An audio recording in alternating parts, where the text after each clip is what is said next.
1 second after midnight on September 21st.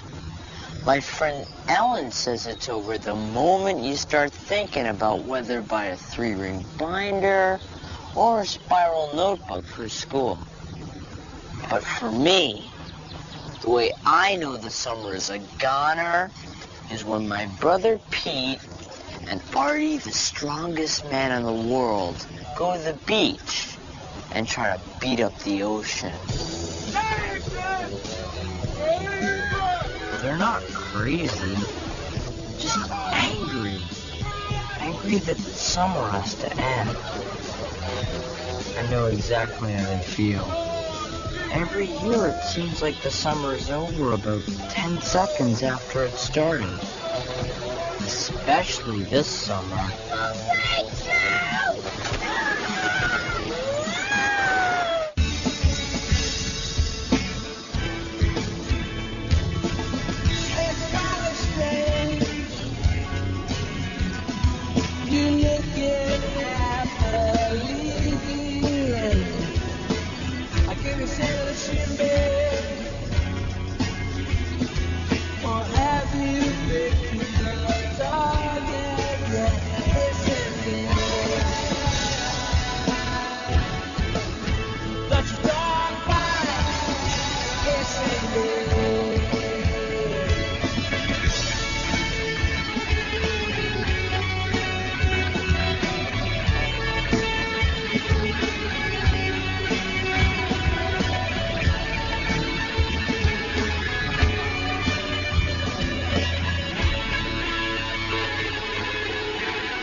I'm Pete, and this is my brother Pete, and this is all that's left of our summer vacation. 653 photos developed for free at the Quick Pick photo booth where my friend Ellen worked all summer. Where should I start? I know. Check this out. It's Pete and his best friend Mort Mortensen, greasing the turf on blocks of ice. Mort saves off all his body hair to cut down on wind resistance, but Pete still beats him every year. Eat my turf, Clone!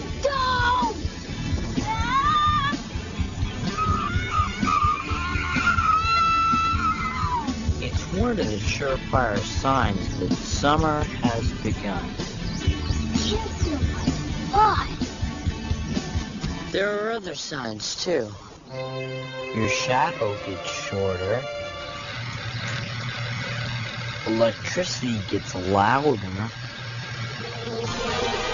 Killer bees arrive from the Yucatan Peninsula. And of course, the annual border dispute. I'm taking over your turf, Tubby! You'll have to kill me first. Between my dad and Mrs. Blowtar gets underway. Still, the summer isn't officially summer until Mr. Tasty comes to town.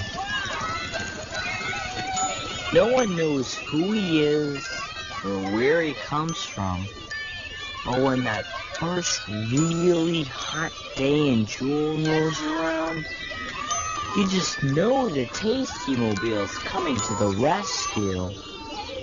Hey, kiddos. Hey.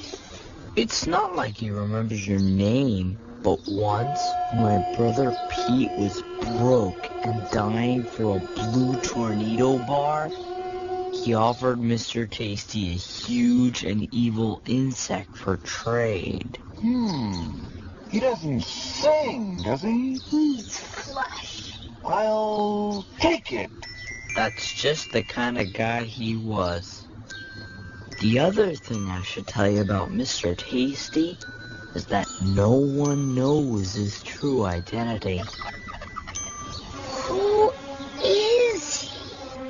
Some people think he escaped from the state mental hospital at Durango Falls, while others are pretty sure He's that guy! I forget his name, but he used to be married to Cher. Miss Vanderveer, this blind millionaire who lives on her block, she just calls him Leonard. You never understood me, Leonard. You never really understood me. About the only thing anybody agrees on is that the summer just wouldn't be summer without him. Let me tell you the whole story. It all started here, at the Quick Pick booth where Ellen worked part-time for her Uncle Lou. Thank you, and have a quick pickerific day. What a job. It was hot. You had to wear this pukey polyester.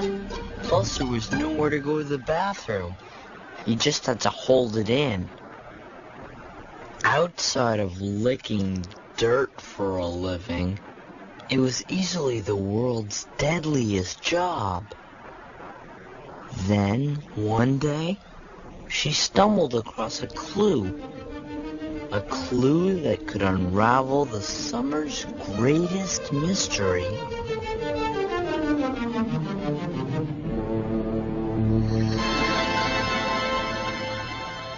Right in this envelope is our one chance to find out Mr. Tasty's true identity. Open it before somebody comes. I can't. Come on. It's totally against the rules. Rules bite. Pete, don't. It was like opening the sacred tomb of King Tut. As Pete peeled back the flap and revealed the secret life of Mr. Tasty. Wow. All in all, they were pretty ordinary photos, except for one thing. He never took off his swirly head. He's gotta take it off. No. Not here. Hey, the Statue of Liberty. Look at this one. Sure looks lonely, doesn't it? Yeah, it's weird. How could he not have any friends? Probably foot odor? Maybe he doesn't have any friends. I don't know. Maybe he does. Who? Us.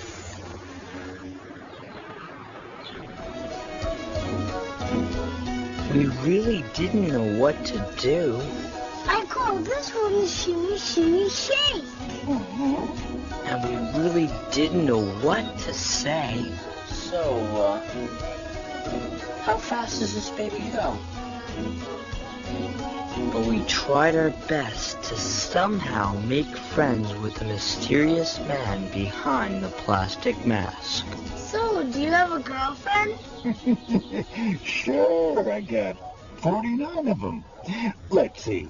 There's the boomerang bar, the hydrogen pop, meringue kabang, blue tornado bar, chocolate thunder chunks, lemon licky nubs, orange splurto sticks. Finally, on one fateful Thursday, Mr. Tasty, Yes? we were kind of wondering. Uh-huh. Would you like to go trout fishing with us tomorrow? I'm bringing dynamite. Thanks, kiddos, but that's my day to hot wax the Tasty Mobile. Can we help? Well, it's kind of a one-man job. Maybe next time.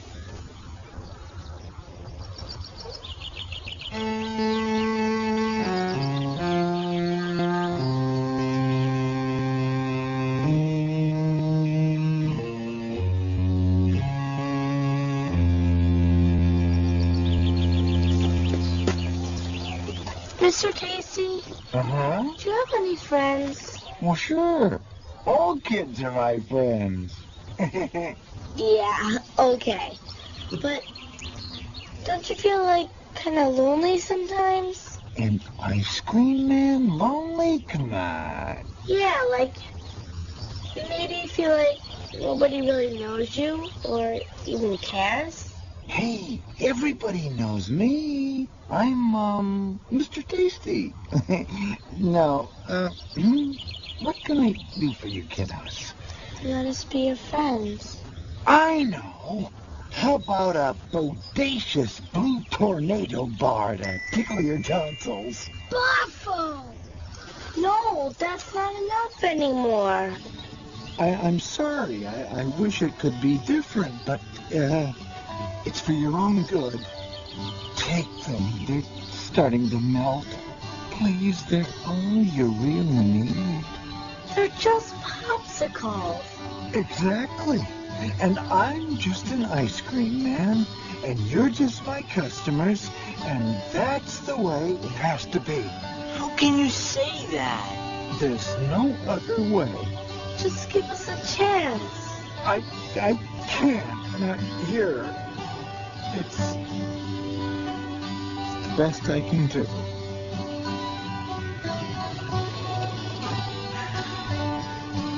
Goodbye, kiddo. When he didn't come back the next day, nobody got too worried. He's probably just hot waxing his head. But when the heat wave hit Sunday and still no Tasty, the great blue tornado bar panic was officially underway. Out on the street, you'd see all kinds of kids going through blue tornado bar withdrawal.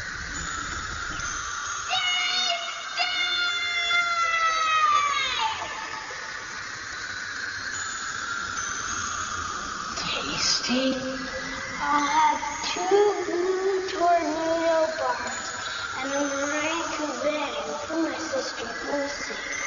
While some of us started hallucinating, other people just lost their mind. I didn't mean it, Leonard.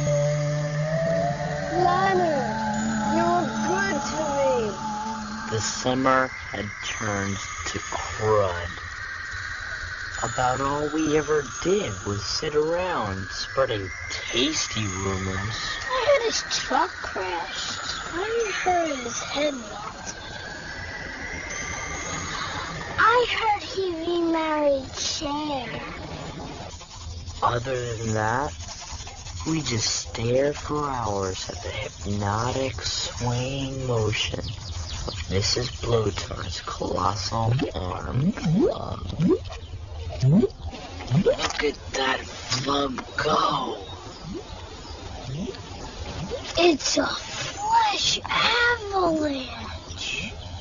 And we probably would have kept on staring, but then our personal superhero... Archie, the strongest man in the world! came along and accidentally saved the day. Here's how it happened. In his superhuman struggle to destroy the killer bee's diabolical hive, Artie decided to take on the queen bee herself in a winner-take-all staring contest. She was a wily bee, all right, but Artie was even wilier. And finally, he had the murderous queen just where he wanted her. Say your bee prayers, my puny hybrid foe! As he zeroed in for the kill. Ah, blink! Blink, I say, you stinky bee! His powerful Artie vision caught sight of something off on the horizon.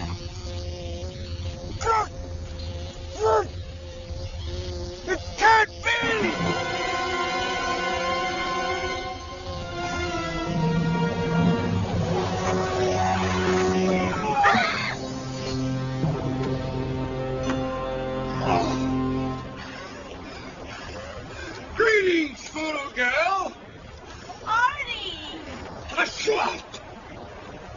A flash of white near the curve of the earth.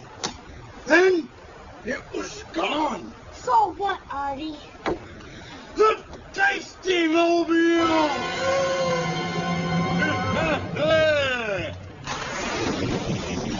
Taking into consideration the height of the water tower, the rotation of the Earth, and the prescription of Artie's eyeglasses, Ellen made some trigonometric calculations and pinpointed Mr. Tasty's coordinates to a stretch of interstate in northern Kentucky. We have to find him. The search for Mr. Tasty had begun.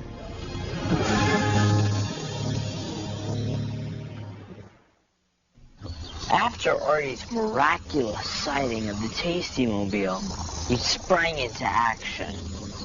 The summer was half over, and out there, somewhere, the loneliest man in the world was driving further and further away from the only friends he had. Us. If we didn't find him, nobody would. Ellen turned her booth into a command center, took over every ship, and devoted her life to tracking him as he burned across the continent. She knew she was violating about 1,700 quick-pick regulations, but the only way to find Tasty was by looking for clues in every single photograph that came in. When a clue would turn up, she'd plant another pushpin in her map and try to predict his next cunning move. Tacoma, of course. Then she'd contact the local police and have them put up all kinds of flyers and stuff she made herself. My job was to handle the phones in case anyone called, while Pete did his part by keeping a lookout at the Splankton Municipal Pool. Everything was going smoothly until that fateful day when lifeguard Den Cleary tried to take Pete on.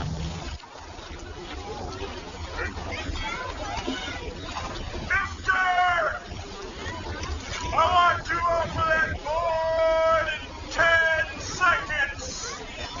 Sup, chatter, musclehead. 5, 4, 3, 2, 1. You'll be sorry.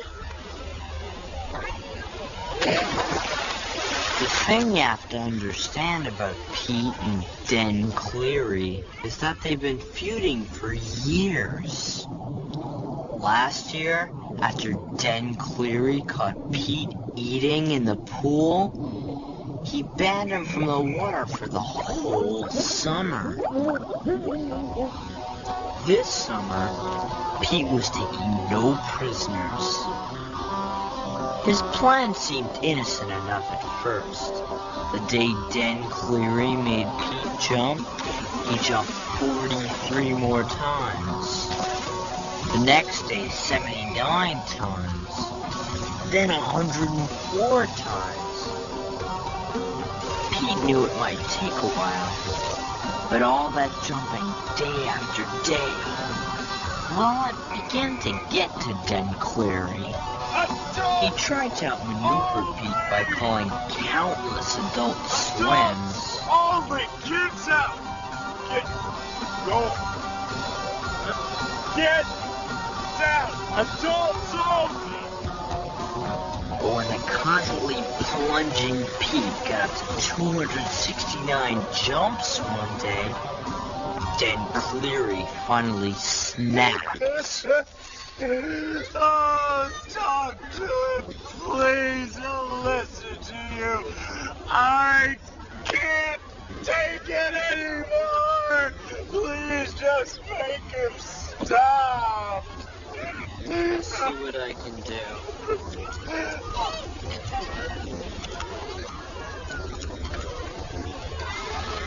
Pete! Come here.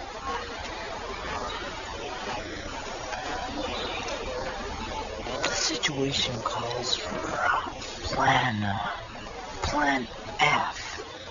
Let's go.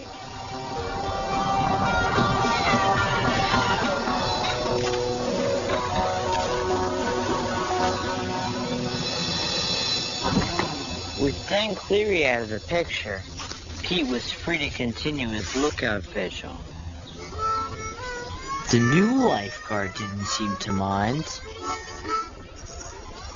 How's the weather up there, my little Viking? Sweet! Meanwhile, back at the command center, Ellen was getting increasingly frustrated. The summer was fading fast, and she still was one step behind the elusive Mr. Tasty. Our only hope was to try and talk to someone who knew Tasty. Somebody like Ms. Vanderveer. It's worth a try. Leonard said my eyes were bluer than the bluest blue tornado bar.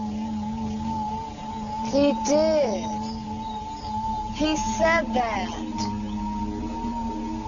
When that plan didn't work, I took my search to Cloghaven Beach. It isn't the best beach in the world, but Dad keeps coming back every year, hoping he'll find buried treasure with his trusty metal detector. Why Cloghaven? Because his dad has told us about 1,000,000 times. This is where I found your mom. There I was, 22 years old, fresh out of the army, broke, out of my mind, looking for treasure. And then all of a sudden, the detector starts beeping like a banshee. You know, and I'm thinking Spanish doubloons, right? And then suddenly I'm shocked to see your mother's beautiful face blinking beneath me. And I'm thinking, what the Sam Hill? Oh, when your mother says, go ahead, honey, say it. It's me. I have a metal plate in my head. Can you believe that? A metal plate from some accident she had when she was a kid.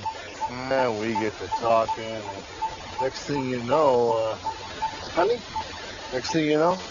Wedding bells are ringing. Will you turn that thing off now? Sure. Sorry.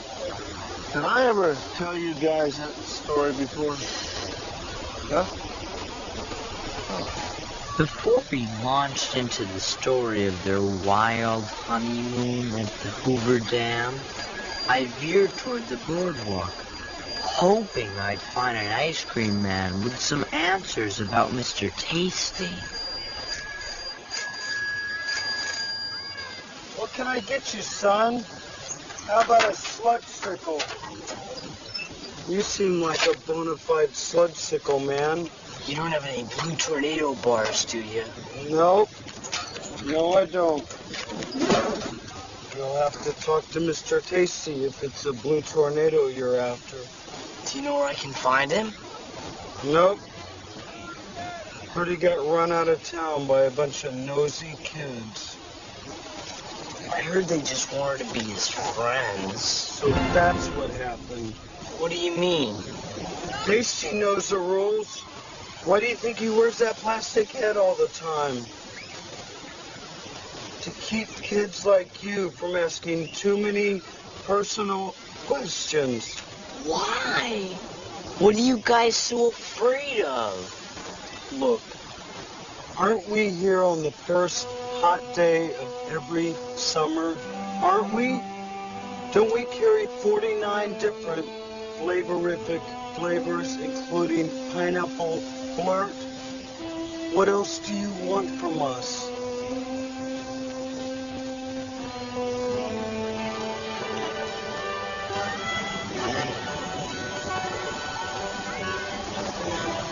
I don't know anymore. How about that sludge sickle? Like I said, you look like a bona fide sludge sickle man. I had come hoping for a miracle. Instead, all I got was a cruddy sludge sickle and a sinking feeling that Mr. Tasty was gone for good.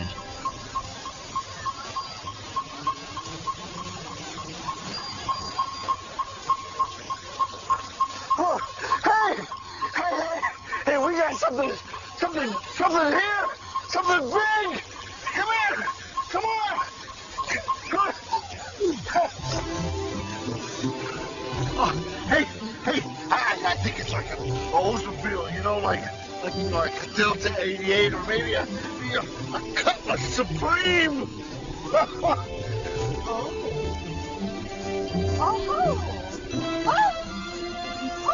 We all pitched in, and within the hour, we were the proud owners of a 1978 Cutlass Supreme.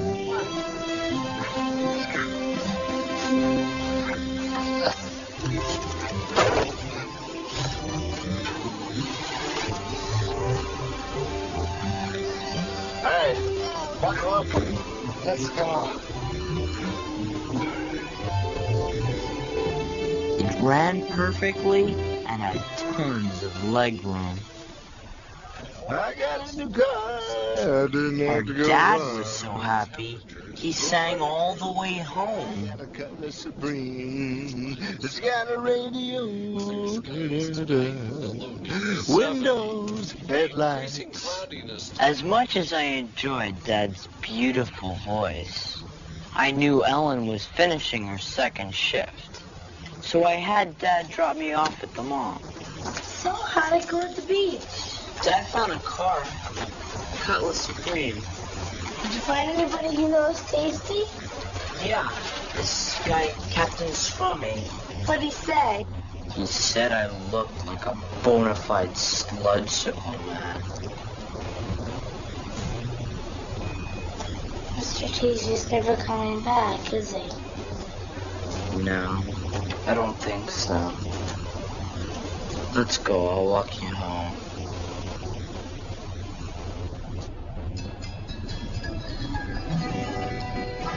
There was nothing left to do. He probably had found himself a new town where nobody knew how lonely he was. Our search for Mr. Tasty had come to a close. Pete refused to give up his post at first. But one chilly night in early September, See you, Tasty. he left the board for good. Occasionally I would walk by the Tasty farm, but all I expected to find was maybe some loose change. It was hopeless. The signs that the summer was ending were all around us.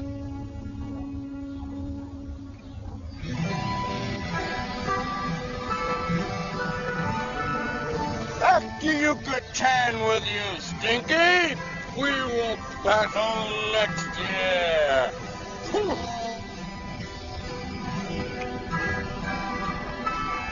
Finally, late one afternoon, there was nothing left to do but close the command center once and for all. Sorry, we're closed. We're closed for the day. Could you please?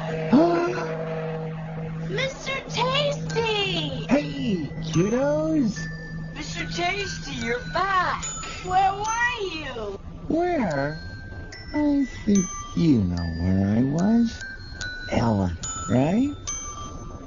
I saw this on a telephone pole outside Biloxi.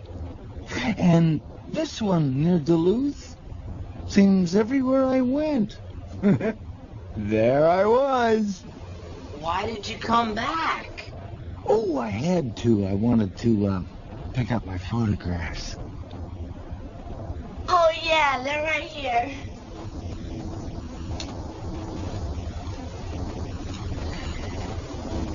I guess, we looked at them. I kind of figured you did. How'd they turn out?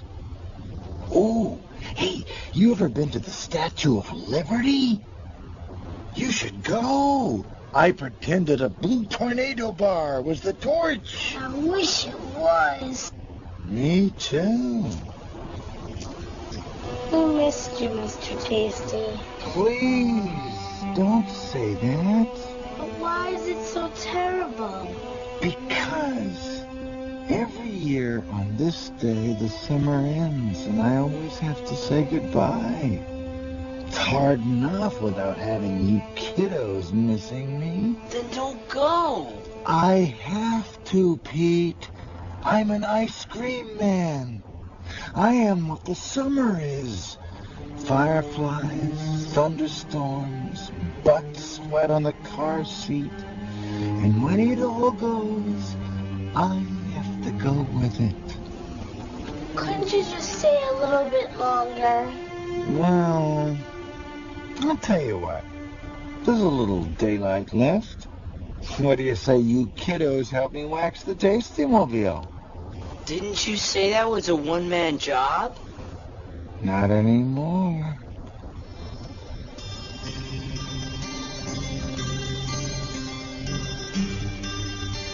I guess we thought if we just kept waxing and waxing, maybe Mr. Tasty would never leave.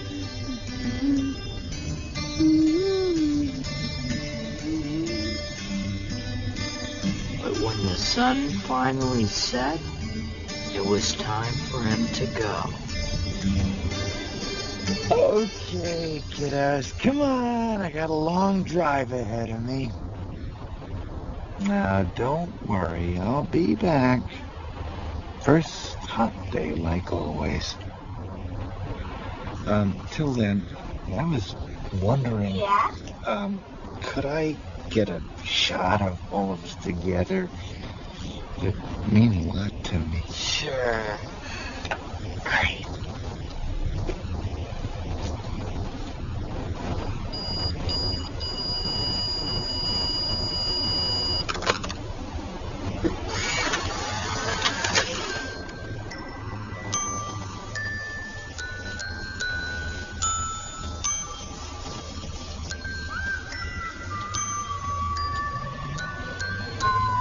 No one knows who he is or where he comes from, and probably no one ever will. I guess some things are supposed to stay a mystery. All we know is that he's more than just an ice cream man. We're more than just his customers. When it comes to people missing you, it's really not that terrible at all.